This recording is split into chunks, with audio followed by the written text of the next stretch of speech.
I think about it, it hurts. It makes me want to cry.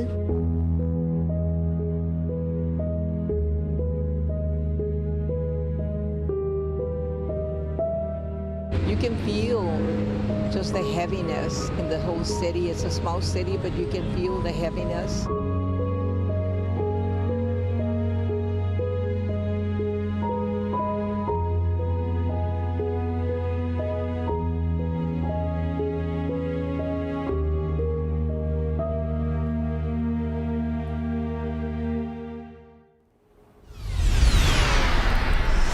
Thank you for joining us. I'm Andy Sirota. 1 year ago, 19 children and 2 teachers were preparing to wrap up the school year.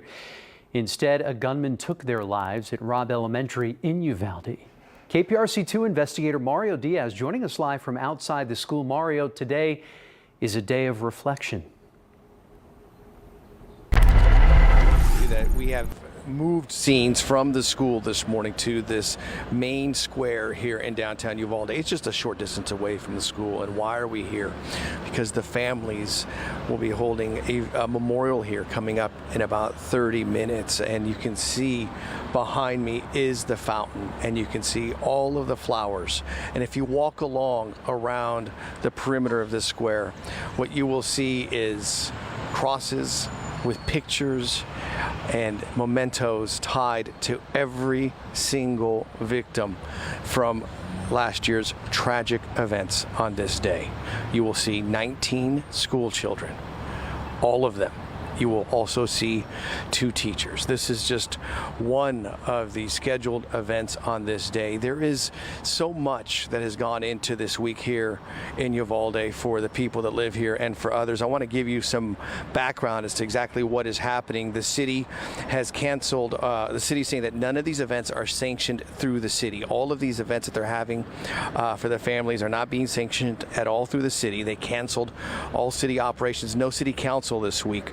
The families who are gathering today, they will be doing so at a private service as well later on this evening. They did have a church service as well this morning. And then they're going to be doing a murals tour after what takes place here throughout the city. And then at the very end, you're going to have an evening vigil here tonight at 7 o'clock. You know, I'm referencing the mural tour, and I want to take you now for a quick moment past the square here in downtown Uvalde and the fountains, and you can see in the distance, and you can see an image of 2 children painted on the wall. There's actually a third behind that tall pecan tree. Rogelio is the name that I can make out. There are images all around downtown Uvalde of these young victims.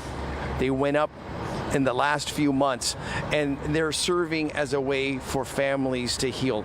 Let's be honest, you could never truly heal with the loss of any loved one, but it's a way for them to help them move past, because this has been such a challenging situation for the families here, because not only did they lose a loved one, but at the same time, you're also talking about law enforcement, and they have been scrutinized, and they're in action during the course of last year's emergency. I can tell you that down here in Uvalde today, there is a heavy presence of law enforcement, not just from the city of Uvalde's police department. We did actually see one from the Uvalde Consolidated Independent School District's police department, a vehicle as well.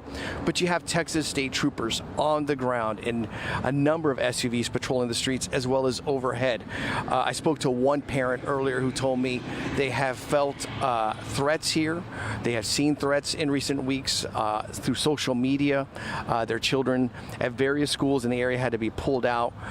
These are very tense times, is how he conveyed it to me, as it is also a day in which everyone is remembering the loss of so many lives. That's the very latest here in Uvalde.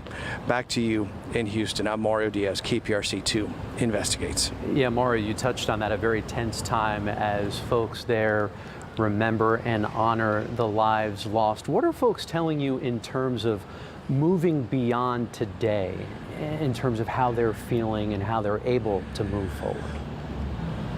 You know, Andy, that's a great question that you ask. And I will tell you that when you when you see this town and you walk around, you have to realize this is a very small town. So about an hour ago, I go into a business across from this beautiful mural of this young girl named McKenna. And I walk in there and I just make very small talk. I didn't go in with a camera, I didn't go in with a microphone, I went in with a handshake, and I just sympathized with these people. And I said, I'm really sorry what happened in your town. And the woman says, that little girl, she's my family member. And you're like, goodness, it just hits you. It just hits you that they have to stare out to that image, and she says it helps us heal. And there's no doubt we have to move forward. It's challenging for some, especially with what law enforcement didn't do. But for others, we're just viewing it as that we have to move on. They are looking forward to today, she said, because it allows them to take that next step. And again, it's going to be several steps for these families to have to take. And as I indicated, when you lose a loved one, you never completely heal after their loss. But that is what one local shared with me. We're going to have more stories throughout the day here in Uvalde from what residents here are talking about this day and what has taken place before it and what they expect to happen afterwards. Back to you, Andy. Yeah, a loss beyond measure as the healing process in Uvalde continues. Mario Diaz, appreciate your reporting.